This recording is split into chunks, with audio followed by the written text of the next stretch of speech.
벽수선언의 묘봉입니다. 오늘 말씀드리고자 하는 것은 아금문견 득수지 이 부분입니다.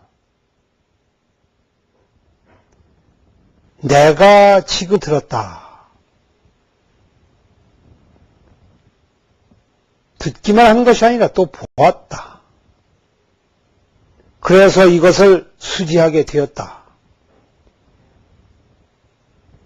여기에서 가장 중요한 개념은 지금이라는 얘기를 해야 한다는 것입니다. 지금이라. 이 지금이라고 하는 것은 바로 모든 경전이 여시야문이라 내가 이와 같이 들었다고 하는 그 시점입니다.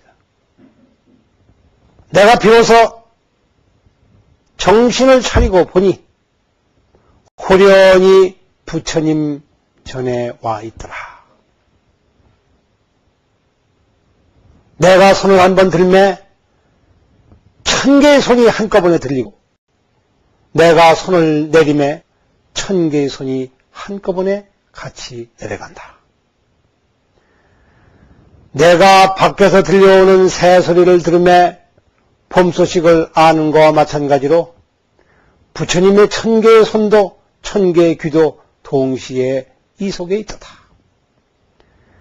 내 마음 움직이는 곳에 부처님의 손과 발이 그대로 같이 함께 하시도다. 내가 이와 같이 듣고 내가 이와 같이 본다는 얘기입니다. 내 손과 발은 이제는 귀신에 의해서 떠돌아다니던 그 손, 그 발이 아닙니다. 그 눈이 아니며 그 귀가 아닙니다. 지금까지는 헛된 것을 들었지만 이제는 그런 것들이 들리지를 않습니다. 이미 문 앞에 나설 때에 다 버리고 왔습니다. 버릴 위해서 버린 것이 아닙니다. 의도적으로 버린 것은 기필코 나를 추적해서 되돌아오게 마련입니다. 그러나 이것은 되돌아오는 법이 없습니다. 되돌아왔다 하더라도 이제는 발붙이고 앉을 자리가 없습니다. 왜냐하면 내가 부처님 법을 알기 때문입니다. 호련히 정신을 차리고 마음을 스스로 가다듬는데 이 자리에 버리는 것이 없습니다. 저절로 물러갑니다. 그래서 모든 잡귀가 퇴치되었다고 하는 것입니다. 모든 번뇌가 퇴치되었다고 하는 것입니다. 번뇌를 내가 버리는 것이 아니라 번뇌는 스스로 물러가 버립니다. 왜냐하면 좋은 것도 그러하지만 나쁜 것들은 더더군다나 영원히 머물러 있는 법이 없습니다. 눈이라고 하는 것이 그렇습니다. 한번 본 물건은 영원히 그것만 보질 않습니다.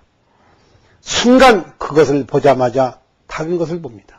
그 안을 보기도 하고 그 밖을 보기도 하고 곁을 보기도 하고 오방으로 다니면서 가지가지의 것들을 보고 듣고 하는 동안에 순간순간에 그래서 념념이 다른 것들로 계속 대치되어 갑니다. 바뀌어 갑니다. 바뀌어 가는 가운데에 그 눈은 눈대로 귀는 귀대로 새로운 것을 경험해 가는 것 같지만 사실은 새로운 것도 또한 하나도 없습니다. 이러기 때문에 지금 부처님 전에 나와 있는 이 놈이 가장 중요한 놈입니다.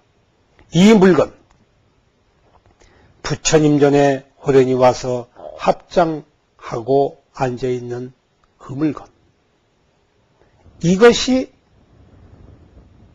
보는 그대로, 이것이 듣는 그대로 하나도 부처님 말씀이 아닌 것이 없습니다. 왜냐하면 전에는 부처님 손바닥 위에서 살고 있으면서 그 안에 살고 있으면서 부처님 집 안에 들어앉아 있으면서도 부처님의 음식을 받아 먹지를 못하지만은 지금은 먹지 않으려고 해도 저절로 그것이 소화되어 이미 내 몸의 피가 되었다는 것입니다. 억지로 소화시킨 것이 아니라 자연적으로 내 것이 되었고 나의 피와 살이 되었으며 나의 영양분이 되었고 나의 힘의 원천이 되었으며 나의 일생의 생명의 원천이 되었습니다.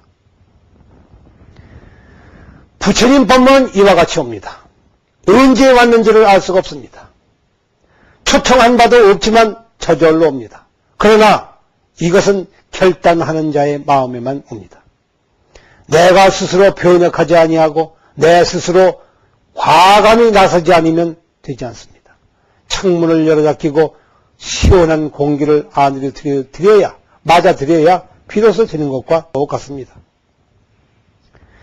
내가 수지한다고 하는 것은 일부러 내가 얻어 가지려고 해서 수지하는 것이 아니라 스스로 깨닫기 때문에 수지한다고 했습니다.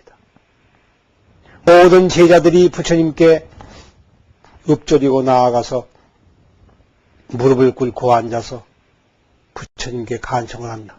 제가 이러이러한 어리석음이 있어서 이와 같이 세상사를 잘 모르고 있는데 이 문제를 어찌하면 바로 보며 어떻게 하면 바로 알 수가 있겠습니까? 라고 묻습니다. 즉 우리는 나의 무지, 나의 어리석음,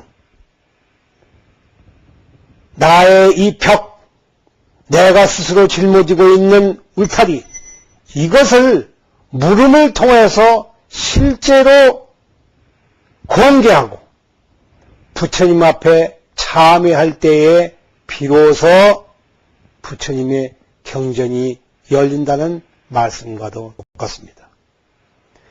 부처님이 내 안에 들어오고 안 들어오고 하는 것은 부처님 자신이 결정하는 것이 아니라 우리 자신이 결정을 하는 것입니다.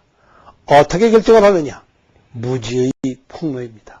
내 자신이 스스로 모르는 줄을 알아야 합니다. 내가 모르는 것이 분명해지면 무엇을 물어야 하는 줄을 압니다. 그런데 묻지 않는 사람에게는 아무것도 얻어지는 바가 없습니다. 아는 자의 병은 이리해서 치유되는 법이 없습니다.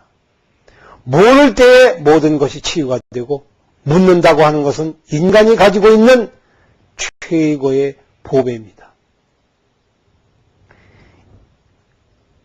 이 물을 때에 자기의 알을 내세우는 것이 아니라 자기의 어두운 부분, 나의 모르는 부분, 막힌 부분, 그래서 막힌 것을 틔워주는 것을 일컬어서 법문이라고 했던 것입니다.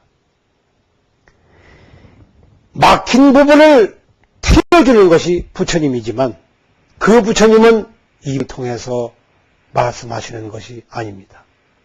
왜 입을 통해서 말씀하신다고 하지 않느냐면 바로 묻는 그 사람이 그 묻는 그 순간에 이미 답을 가지고 있기 때문입니다. 그 자신은 자기 자신이 물으면서 동시에 대답하고 있다는 사실을 까맣게 모르고 있습니다. 그러나 물음은 곧 우리 자신의 대답입니다. 이것은 과거의 것에 대한 대답입니다. 내가 지금껏 몰라왔던 것에 대한 대답입니다. 왜냐하면 그 전에는 그것을 모르는 줄도 몰랐기 때문입니다. 묻는다고 하는 것은 모르는 것을 묻는다고 하는 것은 모르는 줄을 알기 때문에 나오는 것입니다. 물음이라고 하는 것은 우리의 진정한 보배일 뿐만 아니라 바로 부처님 법문에 들어가는 진정한 문입니다. 이리해서 그 법을 수지하게 되었다는 것입니다. 부처님 법문을 내가 알아들을 수 있게 되었다는 것입니다. 내 눈으로 볼 수 있게 되었다는 것입니다. 내 스스로 창문을 열 수 있게 되었다는 것입니다. 무엇이 부처님 법문일까? 무엇이 부처님의 경전이라는 말인가? 무엇이 부처님이 하시고자 하는 말씀이신가? 내가 지금껏 듣지 못한 것이 무엇인가? 라고 스스로 반문할 때 어째서 우리는 그것을 벌써 알고 있는 것입니까? 말로는 못한다 하더라도 지금 알고 있다고 얘기를 하는 분도 있습니다. 그 얘기는 아직 분명하게 간파되지는 아니하였지만 얼음이 빛이 비춰오기 때문에 그렇습니다. 분명할 때까지 한번 되새겨 보십시오. 되뇌어 보십시오. 그리고 되물어 보십시오. 물음은 바로 우리의 진정한 양식이요. 바로 이것이 모든 진언의 기초입니다. 모든 법문의 기초입니다.